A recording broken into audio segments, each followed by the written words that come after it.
Good evening. तो आज हम लोग बात करने जा रहे हैं सेकेंड वर्ल्ड वार के बारे में कि क्या रीज़न थे इसके इमर्ज होने में, कैसे इसका प्रसार होता है और फिर पोस्ट जो सेकेंड वर्ल्ड वार है उसका जो वर्ल्ड इकोनॉमी पे, वर्ल्ड की जो पॉलिटिक्स है उस पर क्या प्रभाव पड़ता है, कौन कौन से परिदृश्य को लेकर आता है। ये आज हम उसको डिस्कस करने जा रहे हैं।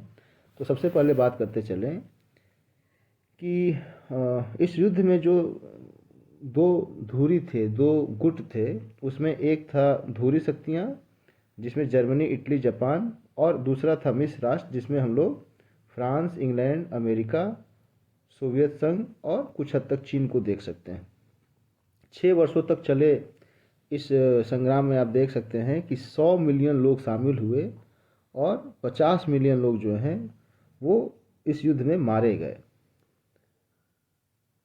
अब अगर हम युद्ध के कारणों की बात करें कि क्या कारण थे इसके, तो बहुत सारे कारण थे, जैसे वर्साय की संधि, आर्थिक मंदी, तुष्टीकरण, जर्मनी और जापान में सैन्यवाद का उदय, राष्ट्रसंघ की जो विफलता थी उसका भी एक बहुत बड़ा इम्पैक्ट रहा है। तो आज हम लोग उसको भी बारी बारी से देखते चलें। सबसे पहले बात करेंगे हम लोग वर्साय की संधि की। प्रथम विश्व युद्ध के बाद जो विजयी मित्र राष्ट्र थे उन्होंने जर्मनी के भविष्य का फैसला किया और जर्मनी को वर्साय की संधि पर हस्ताक्षर करने के लिए मजबूर किया गया था। इस संधि के तहत जर्मनी को युद्ध का दोषी मानकर उस पर आर्थिक दंड लगाया गया, उसके प्रमुख खनिज और औपनिवेशिक क्षेत्र को ले लिया गया और उसको सीमित सेना रखने के लिए प्रतिबद्ध किया गया। इस अपमानजनक संधि ने जर्मनी में अति राष्ट्रवाद के प्रसार का मार्ग प्रशस्त किया। तो ये जो अति राष्ट्रवाद है, इस अति राष्ट्रवाद ने कहीं ना कहीं एक तरीके से जर्मनी को इस अपमान के बदले को और इस जो संधि है इसकी शर्तों को बदलने के लिए प्रयासरत कर दिया। दूसरा जो बड़ा महत्वपूर्ण कारण था वो ये था कि राष्ट्रसंघ की स्थापना जो हुई थी वह शांति बनाए रखने के लिए किया गया था, लेकिन इसमें समस्या ये है कि ये डिलीवर नहीं कर पाया। जिस उद्देश्य के लिए इसका गठन किया गया था यह उसको फुलफिल नहीं कर पाया।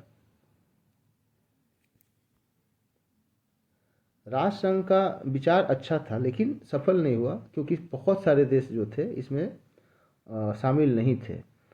इसके अलावा आप देखेंगे कि इटली के इथियोपिया पर या जापान ने जिस तरीके से मंचूरिया पर आक्रमण किया, तो उन आक्रमणों को काउंटर करने के लिए राष्ट्रसंघ के पास कोई अपनी सैन्य प्रणाली नहीं थी। उसके पास सैनिकों का कोई गुट नहीं था जो जाके उसको काउंटर कर सकता है। और इन्हीं घटनाओं के बीच में जो बड़ा ही एक डोमिनेटिंग इफेक्ट था, बड़ा ही डोमिनेटिंग रीजन रहा, वह था 1929 का इकोनॉमिक जो क्राइसिस थी। इकोनॉमिक क्राइसिस क्या हुआ कि वर्ष 1930 के दशक में पूरी दुनिया में आर्थिक मंदी आई थी और इस मंदी ने यूरोप को अलग और एशिया को अलग अलग तरीके से प्रभावित किया।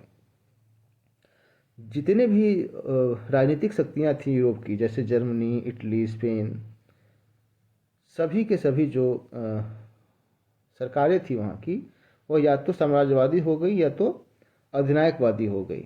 उतना ही नहीं, एशिया का जो संसाधन संपन्न देश जैसे जापान को हम देख लें, तो उन्होंने अपने आप को एक्सपेंस करने के लिए, अपने आप को वृद्धि करने के लिए, बढ़ावा देने के लिए जो प्रशांत क्षेत्र है उस पर बहुत अधिक आक्रमणकारी हो गए वो।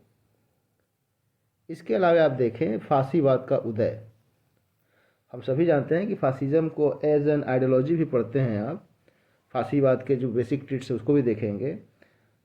तो प्रथम विश्व युद्ध के विजेताओं का उद्देश्य दुनिया को लोकतंत्र के लिए सुरक्षित करना था। युद्ध के बाद जर्मनी ने अन्य अधिकांश देशों की तरह लोकतांत्रिक संविधान को अपनाया। इटली में 1920 के दशक में राष्ट्रवादी, सैन्यवादी, अधिनायकवाद की लहर जो उत्पन्न हुई उसको फांसीवाद के रूप में जानते हैं। हम सभी जानते हैं कि फांसीवाद शब्दावली फैसियो से निकला है, लकड़ी के गट्ठर के रूप में। कैसे उसको फिर आगे चल के मुसोलिनी ने तानाशाही सरकार की स्थापना की और मुसोलिनी को ही एक तरीके से आप कह सकते हैं कि वो फांसीवाद का जनक भी है। इसी के तर्ज पे, मतलब फासिज्म को अगर हम सेंट्रल आइडियोलॉजी मान लें, ये एक विचारधारा उत्पन्न हुई, इसी को कॉपी किया, इसी को फॉलो किया बाद में हिटलर ने, और उसने जर्मनी में नाजिज़्म की स्थापना की। तो कहीं ना कहीं ये जो वर्साय की संधि थी और जो सारी चीज़ें घटित हुई, उसके कारण फासीवाद और नाजीवाद आया, और इन दोनों ने स्टेट के पावर को बहुत ज़्यादा ही मैक्सिमाइज किया। और इस मैक्सिमाइजेशन में क्या हुआ कि इन्होंने पूरी की पूरी जो जनता है उसको नेशनलिज्म के आधार पे स्टेट पावर को इन्हांस करते। रेसिज्म बड़ा ही एक महत्वपूर्ण फैक्टर है, जातिवाद, कि वो अपने आप को आर्य मानते थे और बाकियों से अपने आप को बेहतर समझते थे। तो ये सारी की सारी जो घटनाएं थीं, तो उसको जनरेट किया फासिज्म और नाजिज्म ने। अब देखिए तुष्टीकरण की नीति, ये बड़ा ही एक महत्वपूर्ण बात हो जाता है कि कैसे हिटलर ने खुले तौर पर वर्साय की संधि का उल्लंघन किया और जर्मनी की सेना तथा हथियारों का गुप्त रूप से निर्माण शुरू किया। हिटलर की गतिविधियों के बारे में ब्रिटेन और फ्रांस को पता था, लेकिन उन्हें लगा कि एक मजबूत जर्मन ही रूस के साम्यवाद के प्रसार को रोक सकती है। यहाँ पे आप अगर देखें तो एक तरीके से जहाँ पे ब्रिटेन और फ्रांस रूस के साथ थे, और वो फिर भी रूस के साम्यवाद के प्रसार को रोकने के लिए उन्होंने जर्मनी की अनदेखा की। इस तुष्टीकरण का जो म्यूनिक समझौता है, जो कि सितंबर 1938 में, एक बड़ा ही महत्वपूर्ण एग्जाम्पल है इसका। इस समझौते में ब्रिटेन और फ्रांस ने जर्मनी को चेकोस्लोवाकिया के उन क्षेत्रों में प्रवेश करने की अनुमति दे दी जहां जर्मन भाषी लोग रहते थे। जर्मनी ने वादा किया था कि वह शेष चेकोस्लोवाकिया या किसी अन्य देश पर आक्रमण नहीं करेगा, लेकिन जर्मनी द्वारा 1939 में इस वादे को तोड़कर शेष पूरे के पूरे चेकोस्लोवाकिया पर आक्रमण कर दिया गया। और इतना होने के बाद भी फ्रांस और ब्रिटेन ने इसके ऊपर किसी भी प्रकार का कोई कार्रवाई नहीं की। तो कहीं ना कहीं अपने सेल्फ इंटरेस्ट के लिए ये तुष्टीकरण की नीति को अडॉप्ट कर गए, और उसका खामियाजा ये हुआ, उसका परिणाम ये हुआ कि पूरी दुनिया ने दूसरा विश्व युद्ध भी देखा।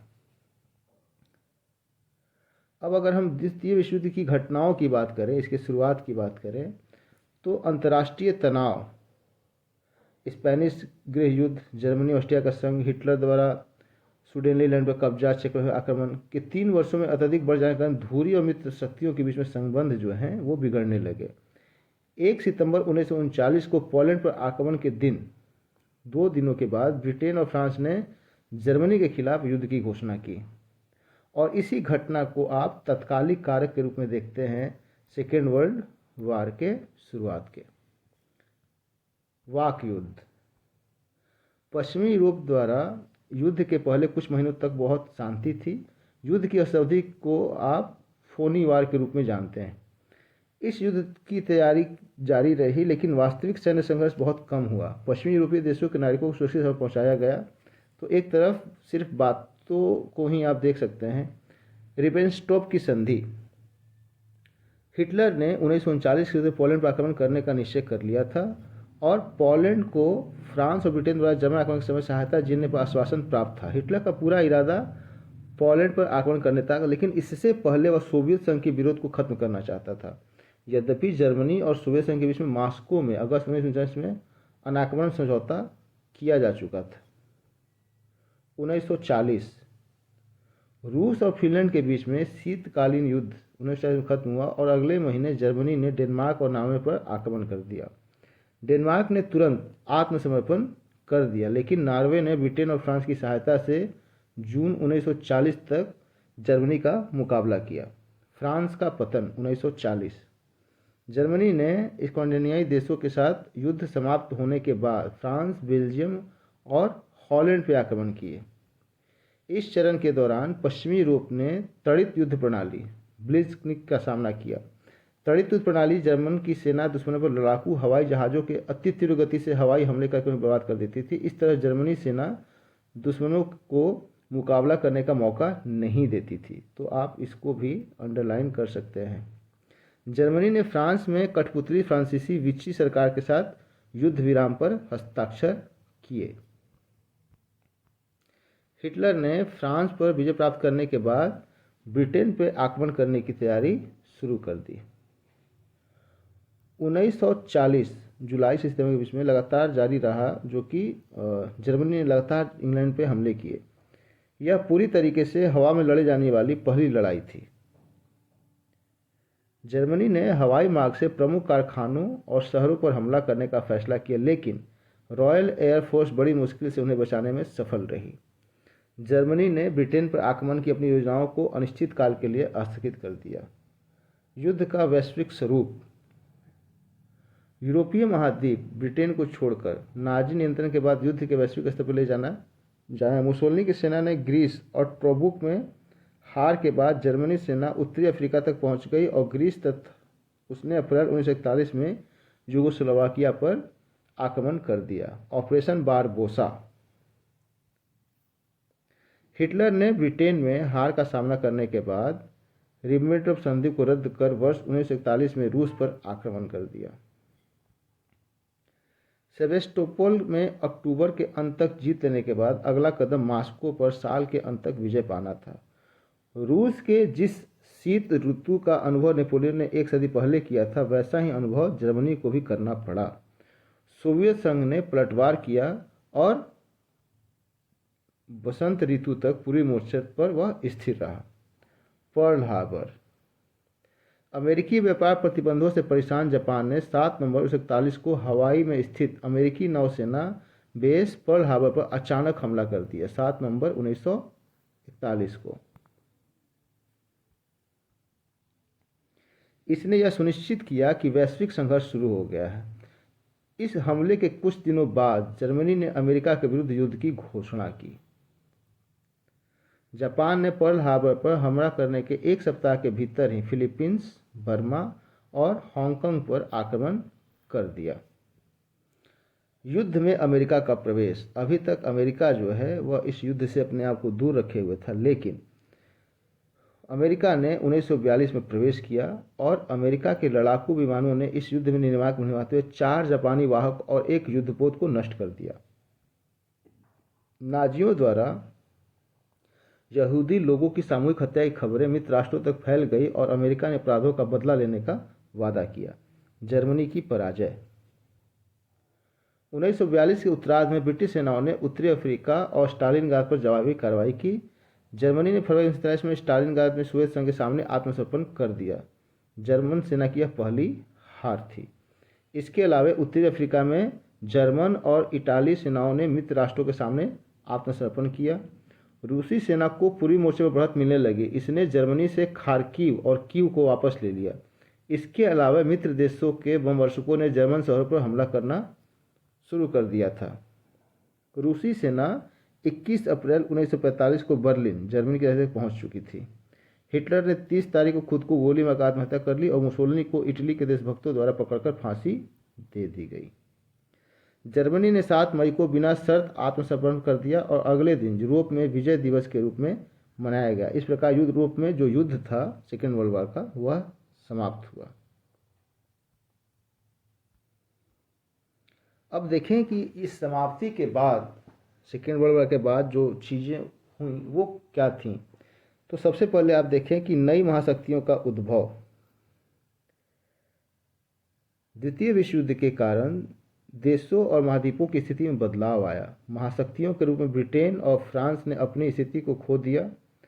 अब संयुक्त राज्य अमेरिका एवं यूएसएसआर ने इसकी जगह ले ली। तो सेकेंड वर्ल्ड वॉर के बाद जो सबसे बड़ी घटना घटी वह ये था कि यूके और फ्रांस, इन दोनों को रिप्लेस कर दिया यूएसए और यूएसएसआर ने। अब यूएसए और यूएसएसआर ये दो ऐसे देश थे जो महाशक्तियों के रूप में उद्भूत हुए थे। डीकोलोनाइजेशन या उपनिवेशीकरण की शुरुआत। युद्ध के बाद ब्रिटेन और फ्रांस विभिन्न घरेलू और बाहरी समस्याओं से जूझने लगे। इन दोनों देशों का अपने उपनिवेशों पर से नियंत्रण खत्म होने लगा और इस प्रकार युद्ध के बाद अफ्रीका और एशिया में से उपनिवेशवाद का अंत हो गया। संयुक्त राष्ट्र संघ की स्थापना। संयुक्त राष्ट्र संघ की स्थापना द्वितीय विश्व युद्ध के महत्वपूर्ण परिणामों में से एक था। संयुक्त राष्ट्र चार्टर मानव जाति की आशाओं और आदर्शों की सुनिश्चित करता है, जिसके आधार पर देश अस्थायी शांति बनाए रखने के लिए मिलकर काम करेंगे। अस्थायी शांति और मिलकर काम करेंगे। तो कलेक्टिव रिस्पॉन्सिबिलिटी थी कि एक परमानेंट जो पीस का इन्वायरमेंट है उसको डेवलप किया जाए। हालांकि सेकेंड वर्ल्ड वॉर के बाद बहुत पहले ही अटलांटिक चार्टर के तहत संयुक्त राष्ट्र की स्थापना पर सहमति की जा चुकी थी।